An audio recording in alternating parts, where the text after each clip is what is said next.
வாழ்க்கைங்கிறது ஒரு வட்டங்க. வெற்றிங்க அப்படிங்கிறது யாருக்குமே நிரந்தரம் கிடையாது. தோல்வி அப்படிங்கிறது யாருக்கும் நிரந்தரம் கிடையாது. வெற்றியும், தோல்வியும் மாறி, மாறி வரும் அப்படிங்கிறது கேகேஆர் அணி இன்னைக்கு வந்து நிரூபிச்சிருக்கிறாங்க.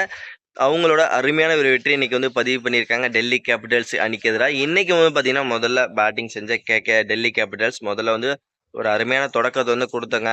ராகுல், நிஷாங்கா ஒரு சூப்பரான ஸ்டார்ட் குடுத்தாங்க. ஆனா, அது ரொம்ப நேரம் நிலைக்கலன்னு சொல்லியாகணும்.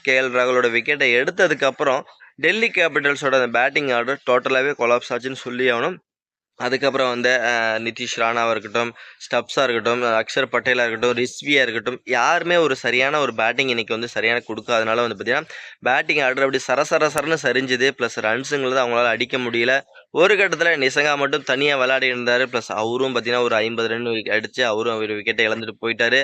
ஆனா கடைசியில வந்து பார்த்தீங்கன்னா, அஜிதோ சர்மா மட்டும் ஒரு சின்ன ஒரு கேம்பியோ ஆடுனனால, இன்னைக்கு வந்து பார்த்தீங்கன்னா, டெல்லி கேபிட்டல்ஸால 147 ரன் அடிக்க முடிஞ்சுதுங்க 20 ஓவருக்கு.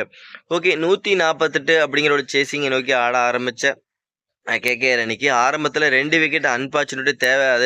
அது யாருமே எதிர்பார்க்காத ஒரு 2 விக்கெட் ரகுவன்சி 2 விக்கெட் போனாலும் கேகேஆர் அணி இன்னைக்கு வந்து வேற லெவலா பேட்டிங் ஆடினாங்க. எக்ஸ்பெஷலி ஃபில் ஆலன்னு சொல்லியே ஆகணும். இன்னைக்கு அவரோட அதிரடி சும்மா மாசா இருந்ததுங்க. வெறும் பார்த்தீங்கன்னா 47 தான் பால் தான் பிடிச்சாரு. 100 ரன்னு 10 சிக்ஸ் 5 பவுண்டரின்னு சும்மா வேற லெவல் பேட்டிங் ஆடினதுனால இன்னைக்கு கேகேஆர் அணி வெறும் 14.2 பால்லையும் பார்த்தீங்கன்னா இந்த ஸ்கோர் சும்மா அசால்ட்டா சேஸ் பண்ணி வெற்றிங்கிறத பதிவு பண்ணியிருக்காங்க. அவருக்கு பக்கபலமா கேமரன் கிரீன் அவரும் பார்த்தீங்கன்னா ஒரு அருமையான ஒரு சூப்பரான ஒரு ஸ்கோர் வந்து இன்னைக்கு வந்து அடிச்சாரு. இந்த வெற்றியோட பார்த்தீங்கன்னா இப்போ கேகேஆர் அணி பாயிண்ட்ஸ் டேபிளில் வந்து பார்த்தீங்கன்னா 7வது பொசிஷனுக்கு போயிருக்காங்க 9 பாயிண்டோட.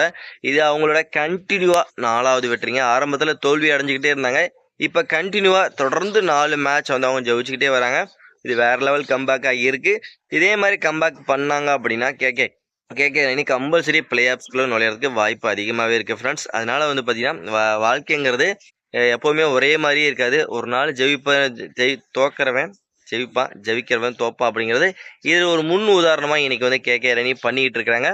ஓகே ஃப்ரெண்ட்ஸ், இந்த மேட்சை பற்றி கேகேஆரோட இந்த கம்பேக் வெற்றியை பற்றி நீங்கள் என்ன நினைக்கிறீங்க அப்படிங்கிறது மறக்காமல் நம்மளோட கமெண்ட் செக்ஷனில் பதிவு பண்ணிட்டு இந்த வீடியோ உங்களுக்கு எந்த அளவுக்கு பிடிச்சிருக்குங்கிறத லைக் பண்ணி ஷேர் பண்ணி உங்கள் சப்போர்ட்டையும் ஆதரவு கொடுத்தீங்கன்னா ரொம்ப ரொம்ப யூஸ்ஃபுல்லாக இருக்கும். அதோடு மட்டும் இல்லாமல் நம்மளோட இன்னொரு என்டர்டைன்மெண்ட் சேனல் சுருட்ட ரகலை அப்படிங்கிற ஒரு சேனல் நம்ம வந்து வச்சிருக்கோம். அதுக்கும் உங்களால் முடிஞ்ச ஒரு சப்போர்ட்டையும் ஆதரவையும் கொடுங்க. ப்ளஸ் பிடிச்சிருந்தா லைக் பண்ணி ஷேர் பண்ணுங்கள். பிடிக்கலன்னா ஒன்றும் பிரச்சனை கிடையாது நண்பர்களே. நம்ம வந்து நெக்ஸ்ட் வீடியோ போகலாம். Bye bye friends.